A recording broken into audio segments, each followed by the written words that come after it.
The irons in this golf bag cost nearly half of similar models from the big brands, but are they worth it? Today, we're going to find out.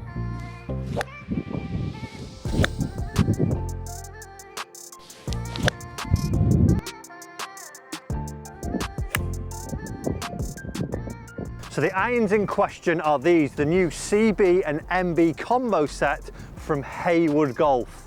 But who are Haywood Golf? So the Haywood Golf Company are from Canada, a small company that started in 2019. They were a little bit miffed at how much golf clubs were costing and decided to start making some wedges, and now they've branched out into irons. Comment down below, have you heard of these guys before, or have you even owned a set of their golf clubs before? Because it is one of the first times that I've really heard them, seen about them. I've seen a few clips starting to appear on YouTube now, but they are starting to, I think, get into more people's minds. But comment down below, have you heard them before?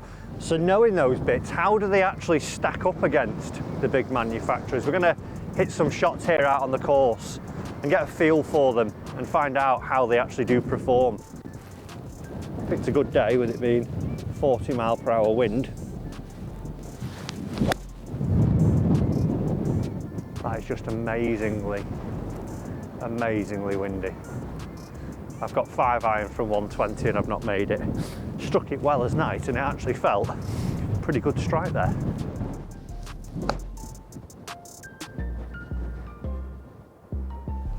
Felt really nice.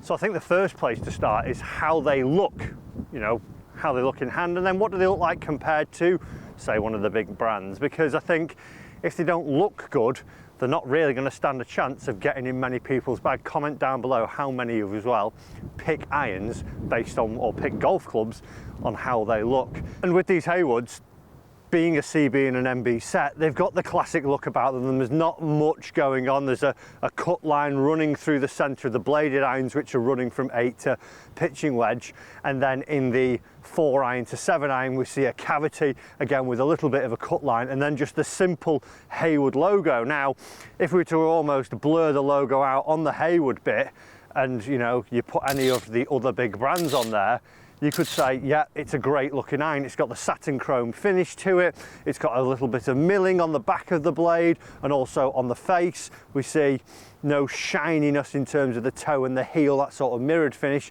It continues with its satin finish there, and they look stunning in hand. Behind the golf ball as well, they look nice, they look pleasant. Toe to heel width is a little bit longer than what I would expect from a normal blade. They look a little bit more inviting, I would say. I would feel like I've got a little bit more margin for error, as opposed to with some of the blades that we would see, maybe they look a little bit smaller, which people might prefer, but that's totally personal preference. But these just look a little bit more inviting, and overall a good looking golf club. So cost, that's the big thing. How much are these going to cost you? Well, a set of the CB and MB combo set actually starts at £575. Now, compared to a set like, let's say, the Mizuno MP 221s, they're coming in at £1,100, so it's nearly half the price of those golf clubs. If you do start customizing them though, they are starting to add up a little bit. So things like changing the loft of the golf club, either weakening it, strengthening it, that's going to add an extra cost in. If you want to adjust the lie on these golf clubs, they're going to add an extra cost into that. If you want a different shaft, depending on which shaft it is, there could be a cost with that. We see that with other manufacturers as well though. And there's these sort of little costs that come in that all of a sudden start to creep up, not massively, but I think it gets around about £695 for the set that I have here. So after hitting the Haywoods as well, around the green, hitting some longer irons, hitting some mid irons. They feel good. I would say they feel slightly on the firm side of a forged iron. Now they're a forged steel and then they are milled afterwards as well. But overall they feel pretty good. They sound a little bit firmer as well, so probably that's where I'm getting that feeling from, and as well having an extra stiff shaft in them, they will make them feel a little bit firmer. So they're not quite as soft as maybe say something like a Mizuno or a TaylorMade's forging, but you wouldn't say they feel completely horrible. They feel good and they sound pretty decent.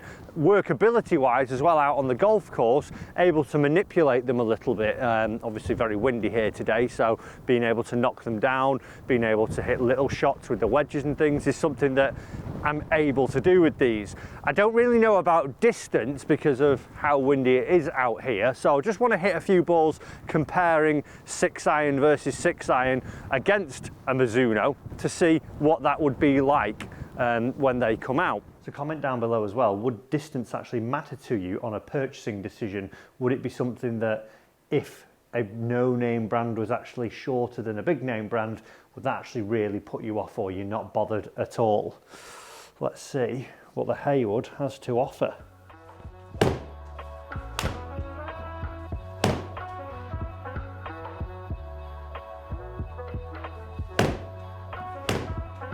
Five shots in, and I'm not too impressed with how I've hit, but I'm also not under impressed with the distance.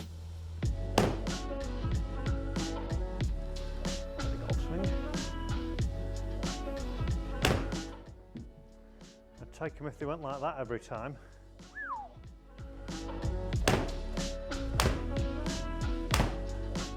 So 6 there with the Haywood now, and they're coming in at 170 yards carry. Now, not my best strikes in the world, but as well, I don't think that there are a company that are boasting about distance and saying that these are going to go the furthest ever. I'm going to put it up against the Mizuno 223 because when we look at the model and how that's built, it's got that little bit of cavity, similar sized head. So instead of putting it up against a pure blade, I want to see how it matches with a little bit of cavity. But I think it'll come in ever so slightly shorter, but I'm not expecting wild numbers from this one as well because these irons aren't about that.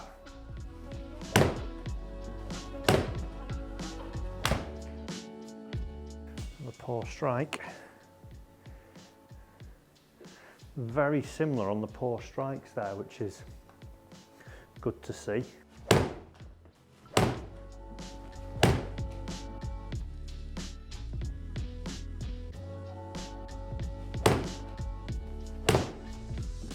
Definitely feel softer with the Mizuno, like I referred to earlier. It does feel just a tad harsher with that Haywood, but they still feel good.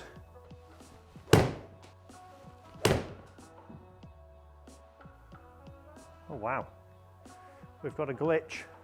Unbelievably long on that one. I think the computer might have glitched out because I carried that 285 yards. I think we'll just hit another one and take that off the readings.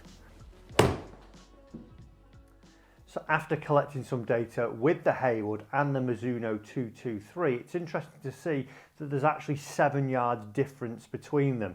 The Haywood coming in at 170 and the Mizuno coming in at 177. Now, if we just took those numbers blank, we would say, oh well, Haywood is a little bit shorter, but there is a little bit of difference between the two clubs after a bit of inspection.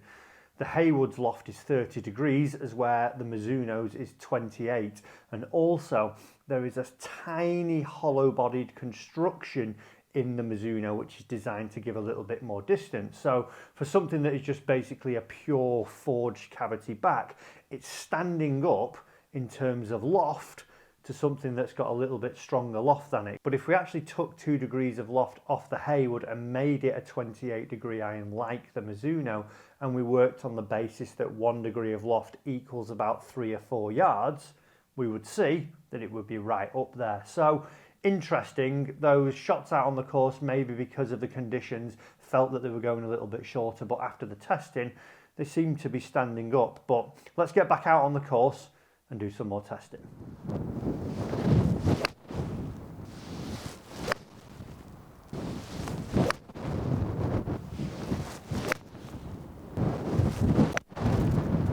So who are these irons going to be for? Well, it's going to be for the price savvy or price conscious consumer who wants a good quality club but at that lesser price, and who aren't too bothered about what the name says.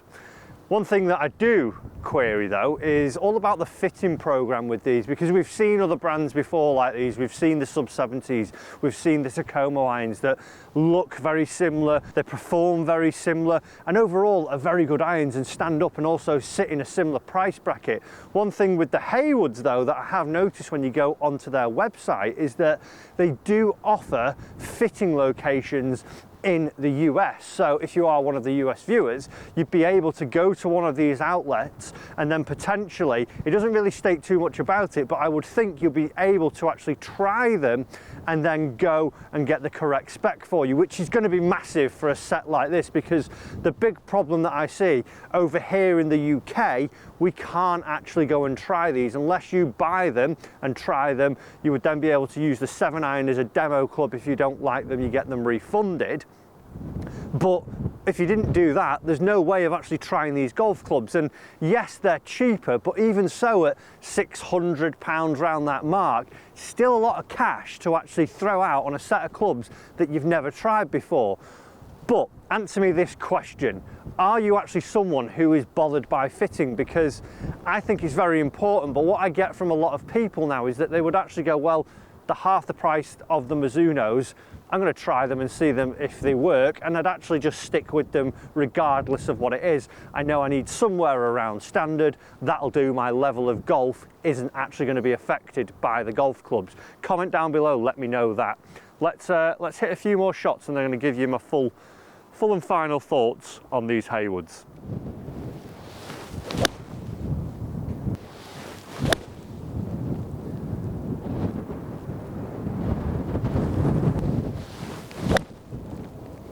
So my final thoughts on the Haywood CB MB combo set. A very good set. I think they look good. Like I said earlier, I think remove the logo and you put a big brand on there, you would say, yeah, happy with that. Decent looking iron.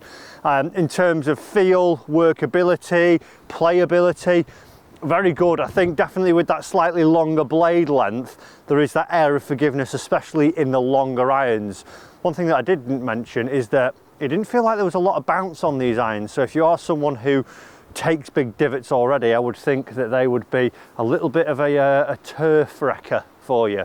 But overall, for the price, I think a decent iron.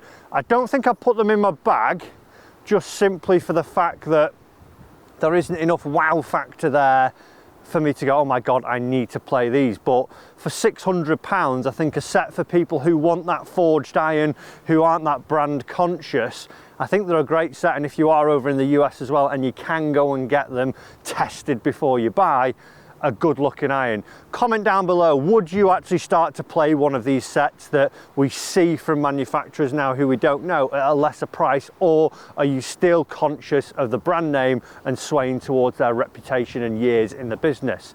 Guys, why not check out one of the other videos as well that we've done on a similar set of these. Hope you've enjoyed it. See you in one very soon.